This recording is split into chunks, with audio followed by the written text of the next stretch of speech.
All right, guys, we are picking back up here with relationships in a community. We've been talking about relationships related to things like symbiosis. And now we're going to talk about predator-prey interactions and the relationships that predators and prey can have with each other and can show us. So the first thing that I want to talk about is this thing called lag time. So lag time is illustrated here in this graph and also in the one that's in your notes. There should be a graph about the snowshoe hare and the lynx. And so this really illustrates the population size of both a predator and prey over time. So notice the gazelle represents the predator, the gazelle is the prey and the lion is the predator. So as the gazelle population increases and peaks, just slightly behind that, we see the lion population increase and peak. So think about why could that possibly happen? Well, the gazelle is the energy or the food source for the lion. And so increasing the number of gazelles has allowed the carrying capacity for that system to rise, which allows more lions to be able to kind of exist with the food sources that are available. But the more lions that exist, the faster they consume the prey, and we see the gazelle population decline and the lion population decline shortly after. So lag time is really the distance between the peak and the decline of predator and prey. So notice that they don't peak exactly at the same time. Prey peaks first, then lions slightly after. Gazelle population declines first, then lions follow slightly after. So that difference between peaking and declining, that short amount of time, is called lag time. And so really what we're seeing here is the result of, as the prey increases, there's more food available for that predator population to then increase. Carrying capacity for the system has increased, and so more predators can be supported. As more predators are born into a community, they will consume the prey and the prey population will decline. And so we'll kind of keep going up, down, up, down, up, down, chasing after each other because they're in a feeding relationship with each other. Now, the actual distance of lag time really speaks to, on the incline, how long does it take to reproduce? So to gestate and reproduce offspring so that they're born into the population. And then the lag time on the decline is a death rate. How long is it really taking the organisms to die to feel that loss of resource? So lag time, what's actually happening in the lag time window are births and deaths, right? I added this graph down here because this was on a test a couple of years back and students had a hard time recognizing it as an illustration of lag time because it didn't have the really sharp peaks and declines like these classic graphs up here and the one in your notes has. But really, it's showing the same thing. As prey population increases, slightly delayed, predator population will increase as well. As prey population declines, slightly delayed, predator population will recline as well. The second thing that I want to talk about for predator-prey relationships is the idea that predator and prey can push each other in a co-evolution relationship. They can evolve together. So a great example of this is what you see in the picture, this hummingbird and the flower that it is pulling nectar from. So notice the curvature of the hummingbird's beak and then the curvature of the flower. They seem to match. And these two have been in a co-evolution relationship for who knows how long, right? So as the flower the body of the flower begins to bend, those hummingbirds that have slightly curved beaks are better able to access the food source. And so they get to live and grow, survive, reproduce, and pass their traits on to the next generation. And so as time rolls on, the beaks become more and more curved because those organisms are more adapted to the flower. Now, the flower can continue to curve as well. And we see this in organisms that are trying to evade predation. They will change, and then the predator changes to be able to get the prey. And then the prey adapts to evade predation, and the predator adapts to get the prey, and on it goes. It's a bit of a cyclical relationship. There's another kind of famous example here, Darwin's orchid. So Darwin, all the way back to beginning of evolution, Darwin, right? Father of evolution, Darwin discovered this really interesting shaped orchid. And he, just based on his principles of understanding evolution, adaptation and evolution, he said there is probably an organism out there that is very well adapted to eat from this unique flower. And it wasn't until quite a while after Darwin made his discovery, I believe he had even passed away. This was a long time after they discovered that insect. And so here is this moth. I won't bore you with the scientific name, but this moth has a really long tongue, proboscis.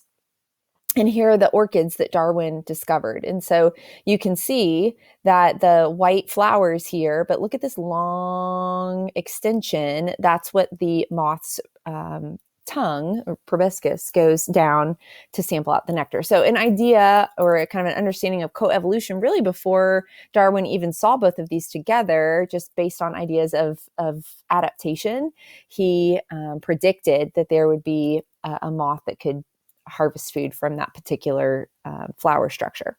The last thing we're going to talk about with predator-prey relationships are the sort of emergence of defense mechanisms to sometimes avoid predation or to make themselves better predators. So the first is really illustrated in this collection of 6 pictures. All of these organisms up here, they look really, really bold and bright in their coloration, and their patterns are bold.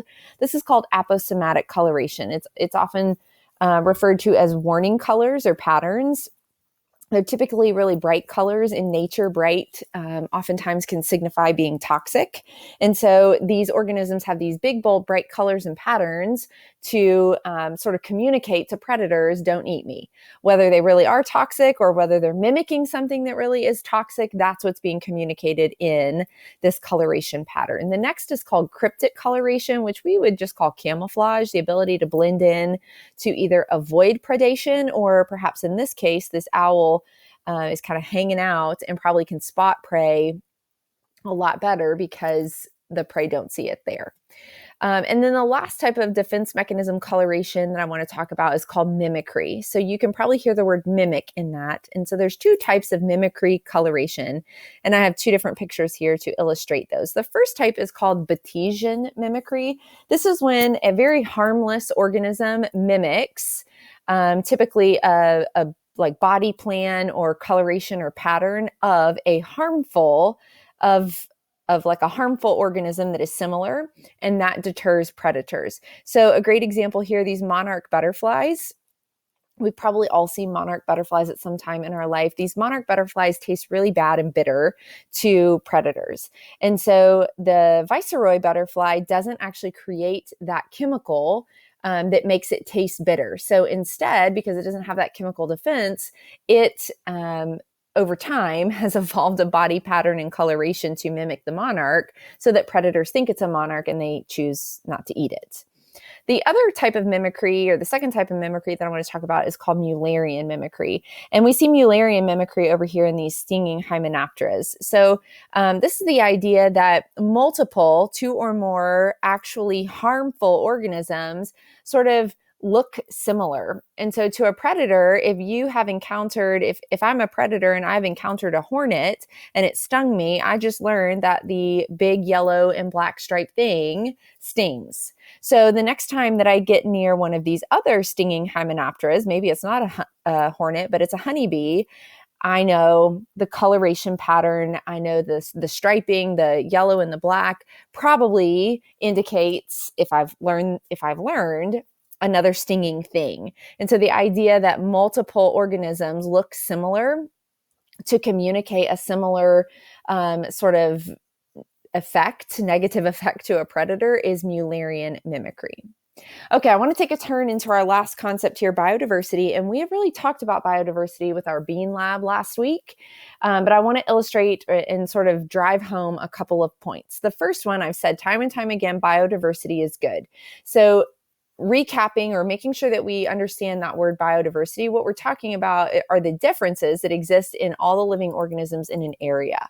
So when we talk about biodiversity, we're really focusing mostly on the community level of an ecosystem where we see lots of different species, populations in an area interacting together. So the reason that biodiversity is good is because it allows for a couple of things. It allows for multiple different food sources and energy sources within a system, which is good because if one of those organisms maybe experiences a disease and many of them are wiped out, there's typically another energy source that its predator could then feed on. It might disrupt the food system, the food web, but it's not going to cause like a mass cascade of deaths, because there are alternative energy sources available if there's high biodiversity.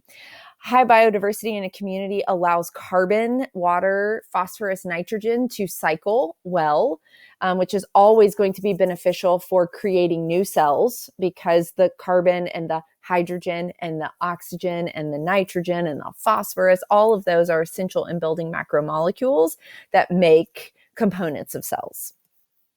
Something unrelated to a food or energy source, biodiverse communities provide unique habitats, perhaps shelter. If there are lots of different kinds of trees in an area, that provides many different opportunities for organisms to live, versus if there's just one type of tree that one group of organisms or species could live in. I toss in this next bullet because some of the most biodiverse communities are where we find whether we're talking homeopathic natural medicine or actual pharmaceutical medicine, we find ideas for health and wellness. And so that is because these areas are so biodiverse, we get to a lot of this comes from plants. And so places where there are lots of unique species of plants, we can find sort of next waves of medicine or medicinal value in those plants. And then, of course, pollination is something that happens in biodiverse areas as well. Really quickly here before I flip to the next slide. We talked last week when we did our Bean Lab that biodiversity is a measure of richness and abundance. So richness has to do with the number of species in an area, and abundance has to do with how many individuals exist within each of those species groups. And what you're looking to see in a good, healthy, biodiverse community is evenness within your abundance. So if we compare community 1 and community 2, they both really are the same in richness. They have 4 different species of trees.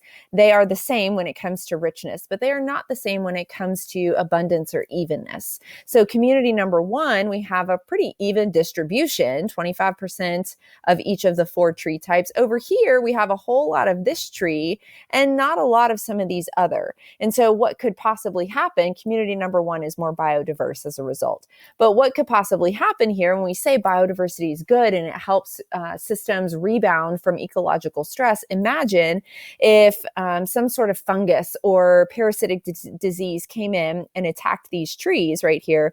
Well, if only 6% of your community is made of these trees, we could very easily take out the entire species line of these trees in community 2 because of that disease.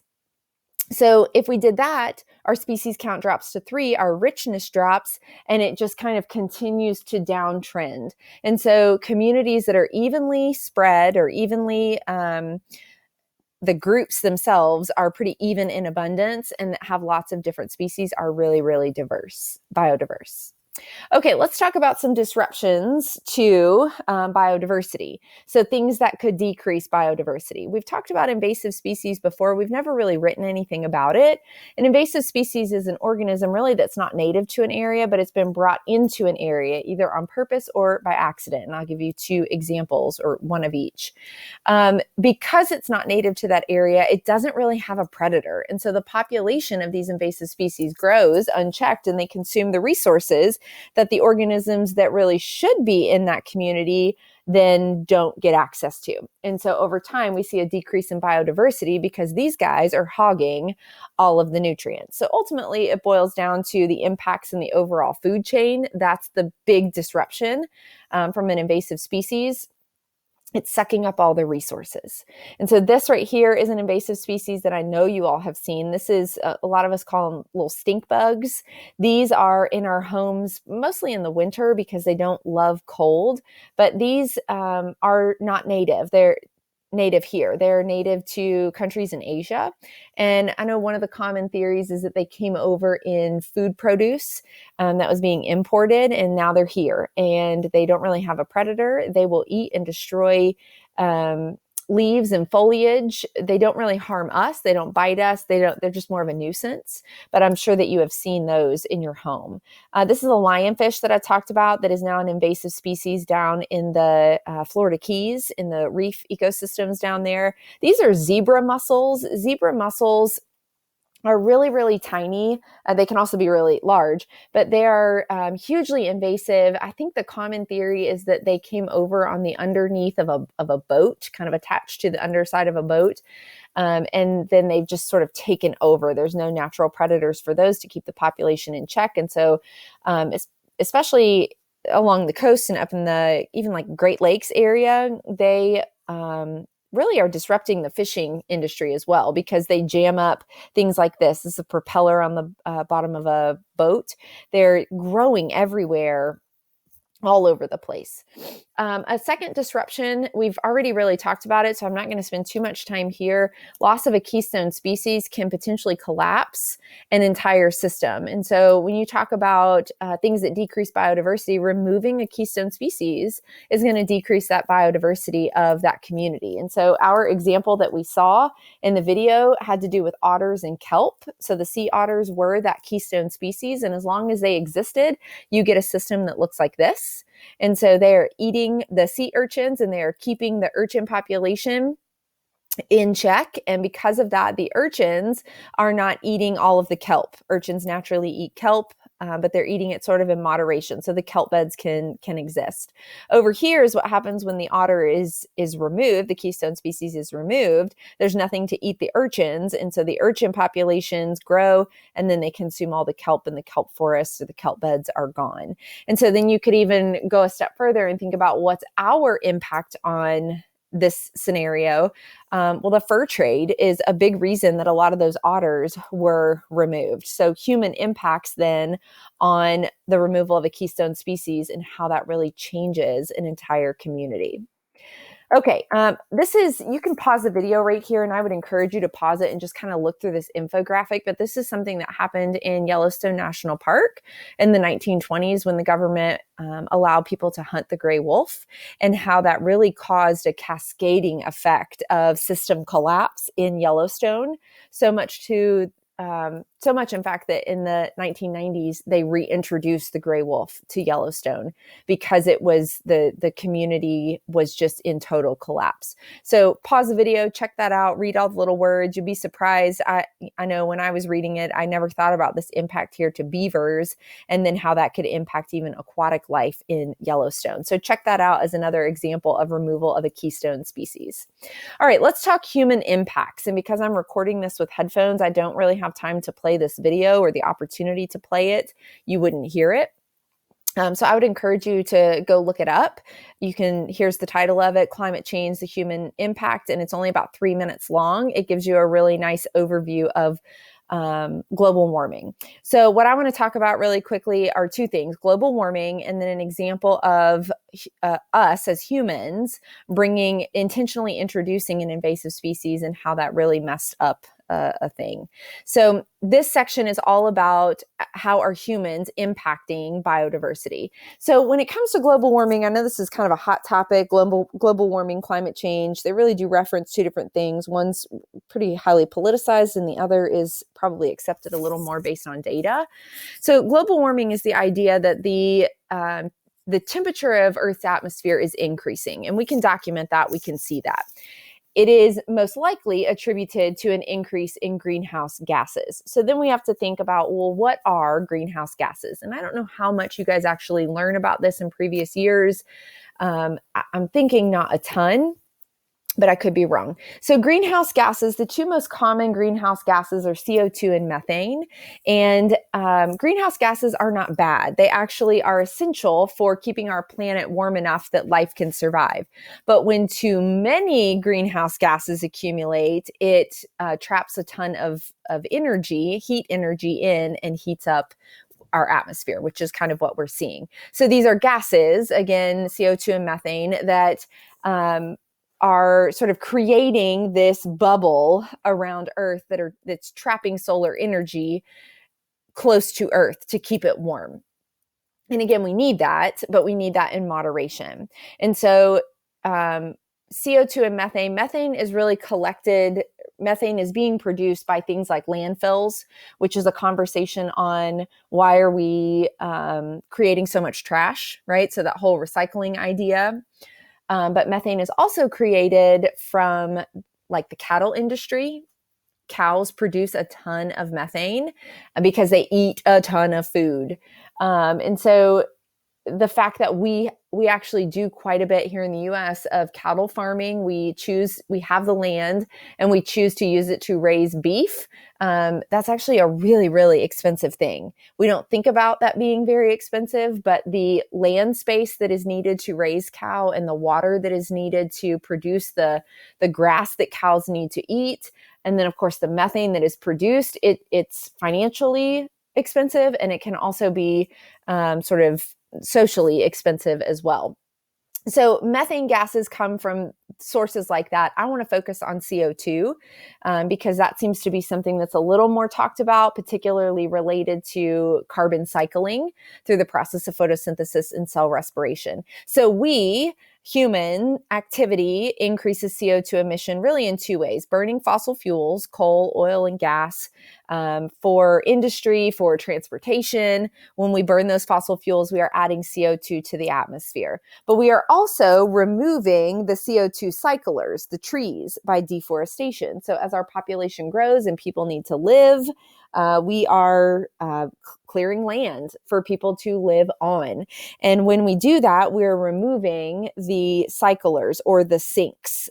So things that take in carbon dioxide are called carbon sinks. And as we remove those trees, we are removing the sinks. And so those two things combined are leading to an increase in CO2 emissions, which adds to the greenhouse gases, which traps energy, doesn't let it radiate out. And so it traps energy close to Earth, and it's raising our temperatures. So what does this lead to? Well, it can lead to death of the organism for sure. As you increase temperatures, organisms can only exist within certain temperate environments. It can also lead to habitat loss, complete habitat loss, or habitat fragmentation. If we clear a forest, if polar ice caps are melting, if polar bears don't have a place to live, that's all based around habitat. And then those organisms die because they don't have a place to live. So ultimately, all of these things trickle-down effect is decreased biodiversity. And we know that biodiversity is good. So things that decrease it, then by default, are not good. The last thing that I want to talk about is the story of kudzu. So this is, again, under human impacts, and this is an invasive species that Americans specifically, intentionally introduced here into our country. So I'm going to tell you the quick story of kudzu, and you can kind of see that as an example of why would you ever even intentionally introduce an invasive species, and then the net effect here. So kudzu, and I picked this one because actually it's all over. It's here in Kentucky, and it's all over the southeast part of the United States because it loves warm, humid environments. So kudzu is nicknamed the vine that ate the South, and this right here is kudzu. You can see it growing up all over everything. These are underlying trees and structures. That kind of looks like the roof of a house. Kudzu will take over pretty quickly an area. So it's not native here in the US. It's actually native to some countries in Asia. And in 1876, our country was celebrating the 100-year signing of the Declaration of Independence. And we threw this big party, and we invited other countries to come over and sort of display some things from their country. And Japan came and showcased this plant that they have called kudzu. It was an ornamental viney plant, so it was pretty, and it was grown in a lot of their like what we would call landscaping and potted plants, but also it was really good at preventing soil erosion. So Japan came over, they introduced it to us, and then it wasn't too much longer. We experienced the Dust Bowl, and we were beginning to rebound from the Dust Bowl. And if you know anything about the Dust Bowl, the land was really not conducive to growing any plants, which means you can't have things like cows either, because you don't have a food source for those cows to eat. So we're trying to kind of rehab land, and we remembered old kudzu. And so the US government said, hey, this will be really great. It grows super fast, and it'll be a food source for the animals that we're trying to raise as we're rehabbing this land. And also, it's good. It's a good prevents soil erosion. So they incentivize the growing of kudzu. The government bought 85 million seedlings and handed them out, and they also paid farmers to plant those seedlings. So it became an incentive. You got money to plant kudzu, and so now kudzu is here in the U.S. It particularly, like I said, loves the South, and so it grows intensely in and around our area in Georgia and Alabama.